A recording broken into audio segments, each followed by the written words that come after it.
এনএমবির পক্ষ থেকে সবাইকে স্বাগতম। আপনাদের সামনে একটা ওয়াটার ডিসপেন্সার রয়েছে। এখন এই ওয়াটার ডিসপেন্সারটা আমরা প্রোডাক্ট হিসেবে দেখানোর জন্য কাজ করছিলাম।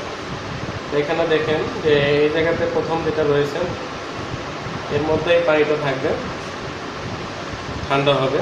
তো এটি ঠান্ডা করার জন্য তার গায়ে কোয়েল বানানো আছে, ইভাপোরেটর কোয়েল, অনেকে এটাকে কুলিং কোয়েলও বলে। এখানে ইভাপোরেশন ঘটে বিদায় এটার মূলত নাম হলো ইভাপোরেটর, অর্থাৎ গ্যাসটি তরল অবস্থা থেকে এখানে বাষ্প অবস্থায় আসে। তো এখানে দেখেন একটি কোয়েলটা যখন ঢুকছে আর কি, এই যা প্রবেশ করছে, এই মুহূর্তে একটি কোয়েল, আমি এটা গ্লাসটা একটু খুলে নিই।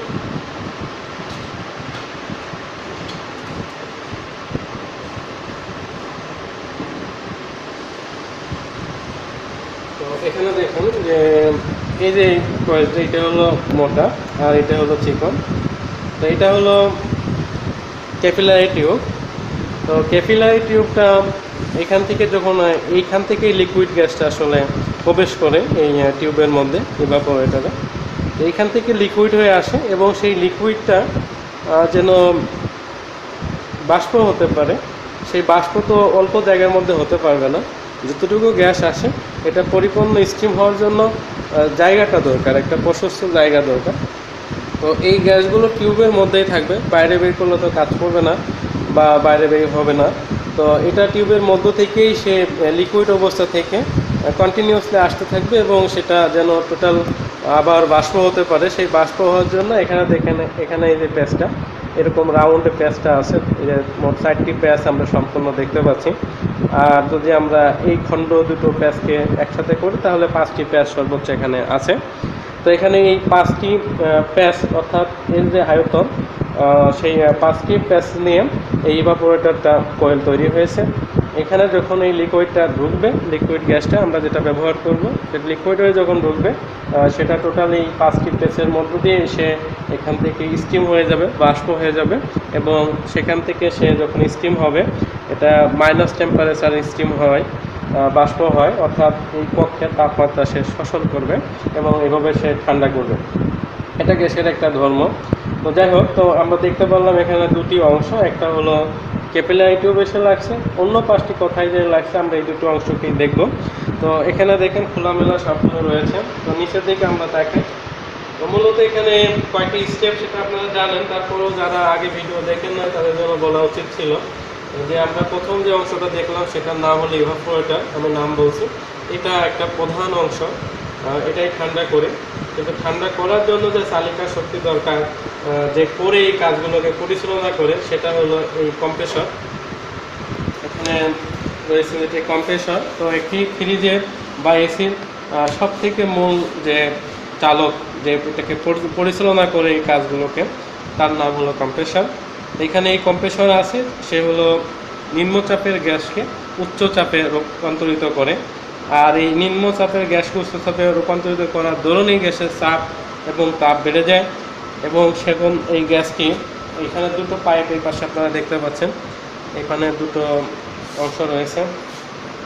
তো একটা হলো আমরা বলে থাকি সাকশন, যেটি মোটা অংশ, আর একটা হলো যেটা হলো চিকন অংশ, এখানে কন্ডেন্সারে গেছে এই যে কালো হয়ে, এটা হলো ডিসচার্জ লাইন।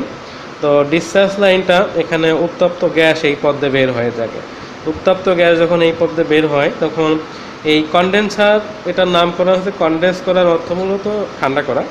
তো এখানে গ্যাসটা, এই টোটাল যে কন্ডেন্সগুলো আছে এর ভিতরে যেন ঠান্ডা হতে পারে, অর্থাৎ এখানে তো উচ্চ চাপে যায়।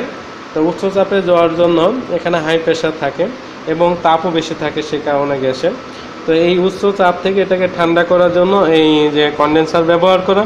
তো কন্ডেন্সারের গায়ে যেগুলো আপনারা এই যে ছোট ছোট পাত দেখছেন, এগুলো আসলে তো বেড়া, তো ইংরেজিতে এটাকে ফেন্স বলা হয়। তো এই ফেন্সগুলো যাতে দ্রুত তাপকে ছড়িয়ে দিতে পারে সেজন্য ব্যবহার করা হয়েছে, যাতে এটা গ্যাসটা টোটাল, যে এখানে একটি পথ আছে, এখান দিয়ে সে যখন প্রবেশ করলো, এই পথটা ঘুরে, টোটাল পথগুলো সে ঘুরে ঘুরে গ্যাসটা, যেহেতু চাপ আছে, তখন এই গ্যাসটা কিছু দূর যাওয়ার পরে, বলতে পারি যে এখানে 50% যাওয়ার পরে সে লিকুইড হতে শুরু করে। তো এখান থেকে সে আস্তে আস্তে ঠান্ডা হয় আর লিকুইডে হয়।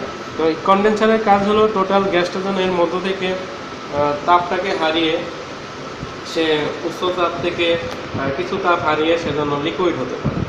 লিকুইড তাকে করতে হবে। যদি লিকুইড না করতে না পারে তাহলে এই গ্যাসটা কিছুতেই ইভাপোরেটরে যেতে পারবে না, ঠান্ডা হতে পারবে না।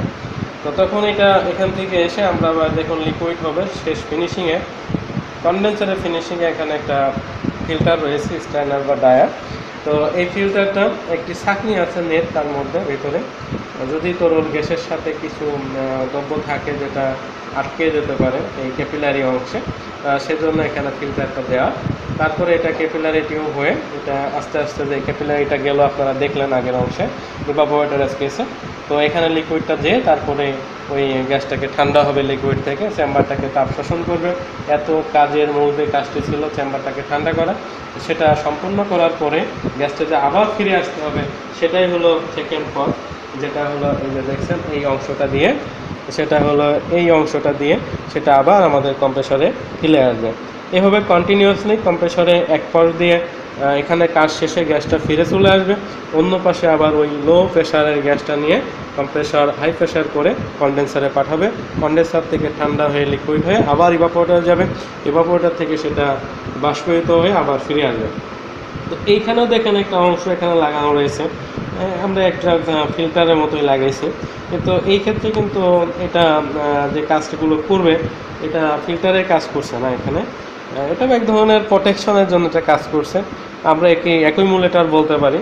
তো অনেক ক্ষেত্রে অ্যাকুমুলেটরগুলো ইভাপোরেটরের সাথে গায়ে থাকে। এটার কাজ হলো যদি কোনো কারণে এই যে পথটাতে গ্যাসটা ব্যাক করছে, তো এই গ্যাসটা তো ইভাপোরেটর সেক্টরেই বাষ্প হয়ে যাওয়ার কথা ছিল, স্টিম হয়ে যাওয়ার কথা ছিল। এখন যদি কোনো কারণে গ্যাসটা স্টিম হতে না পারে, তারা যেন এই অংশটাও সেই জায়গাটা পায় স্টিম হয়ে যাওয়ার। অর্থাৎ আমরা চাই যে কিছুতেই যেন তরল গ্যাসটা কম্প্রেসরে ফিরে না আসে, সেই ব্যবস্থাটাকে নিশ্চিত করার জন্য একটা প্রোটেকশন এখানে রাখা। আর এখানে আরেকটি টার্মিনাল দেখতে পাচ্ছেন, এটা হলো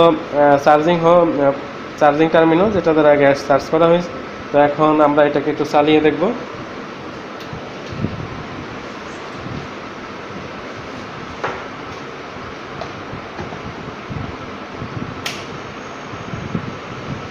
এটা রান হয়েছে।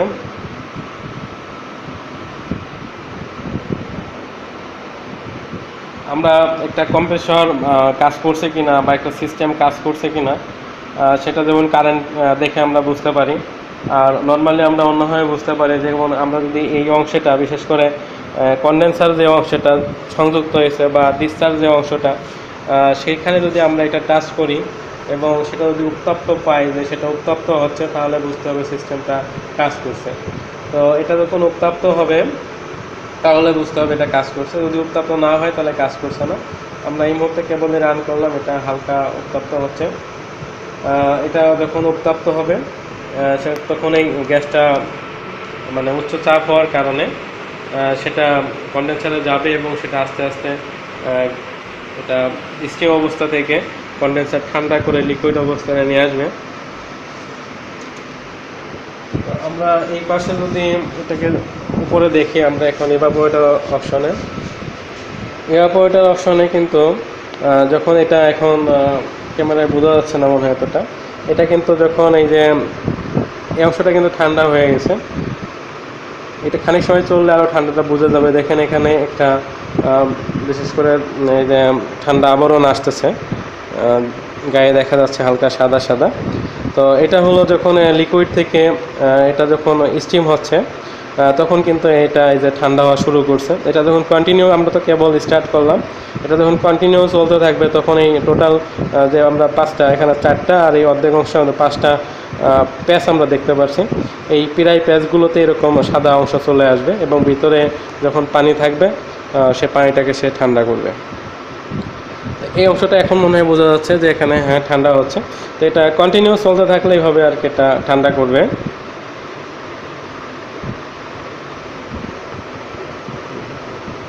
তো এখন আমরা তাহলে কয়টা অংশ দেখালাম সেটা আমরা বলি। আমরা এখানে প্রধান অংশ দেখালাম হলো ইভাপোরেটর,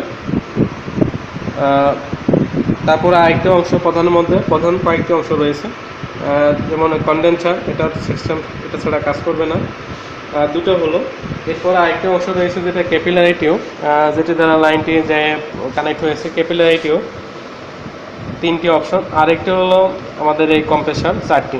এখানে ফিল্টার ছাড়াও কাজ করা যেতে পারে, স্ট্যান্ডার ছাড়াও এটি কাজ করবে। তাহলে মোট 4টি অংশের সমন্বয়ে এগুলো কাজ করে। প্রধান অংশটা আমরা যদি 1 নম্বরে বলতে চাই, সেটা হলো আসলে কম্প্রেসর। কিন্তু এখানে কোনোটি ছাড়াই কোনোটির কাজ সম্পূর্ণ করা যাবে না। যেমন ইভাপোরেটর ছাড়া এটা গ্যাস বাষ্পীভূত হবে না, আবার কন্ডেন্সার ছাড়া ঠান্ডা হবে না। সবগুলো যদিও দাম কম বেশি আছে, ব্যবহারের মাত্রা কম বেশি, ছোট কম বেশি লাগে, কিন্তু তারপরেও আসলে সবগুলো ইম্পর্টেন্ট, প্রত্যেকটি স্টেপ দরকার আছে। তো 4টি স্টেপ, কম্প্রেসর দরকার, কন্ডেন্সার দরকার, ক্যাপিলারি টিউব দরকার এবং সর্বশেষ ইভাপোরেটর দরকার। আর প্রত্যেকটা কানেকশন আপনাদেরকে আমি দেখাইছি, এটা ছিল আসলে মেকানিক্যাল সংযোগ। আর ইলেকট্রিক্যাল কন্ট্রোলিং আমরা যেভাবে চাই সেভাবে করলেই হবে। তো এখানে আমরা দেখি আরেকটা অংশ দেখাইতে পারি কিনা। তো এখানে আমরা যেমন প্রেশার, আমরা এখানে স্লাইডিং গ্লাস রাখছিলাম দেখার জন্য। যে দেখেন এখানে কিন্তু আস্তে আস্তে এটা একটু ভিজা ভিজা মনে হয়, ক্যামেরা বুঝে যায় না, এটা একটু হালকা, মানে এটা ঠান্ডা হওয়ার কারণে এটা বোঝা যাচ্ছে না। তো এখানে যদি আমরা প্রেশার গেজ লাগাইতাম সেক্ষেত্রে আমরা অবশ্য চাপটা বুঝতে পারতাম। এটা কিন্তু ঠান্ডা, এটা আমি হাত দিয়ে অনুভব করতে পারছি। তো যাই হোক, আশা করি আপনারা সবাই বুঝতে পারছেন। যারা এই কাজগুলো করবেন বা এটা দেখে করতে ইচ্ছুক, এভাবে করলে আপনারা ধারাবাহিকভাবে সব বুঝতে পারবেন। তো আমি যেটা বলছি যে এখানে ডিসচার্জ লাইনটা কিন্তু উত্তপ্ত হবে আর সাকশন লাইনটা ঠান্ডা অনুভূত হবে। এই দুটো যদি আপনারা বোঝেন তাহলেই কিন্তু একটা সিস্টেম কাজ করছে, এটা ক্লিয়ার বোঝা যাবে। তো সবাইকে ভিডিওটি দেখার জন্য ধন্যবাদ। আমার ভিডিও যদি ভালো লাগে তাহলে আমার চ্যানেলে যারা এখনও সাবস্ক্রাইব করেনি চ্যানেলটি সাবস্ক্রাইব করুন, ভিডিওতে লাইক দিন, কমেন্ট করুন এবং শেয়ার করুন।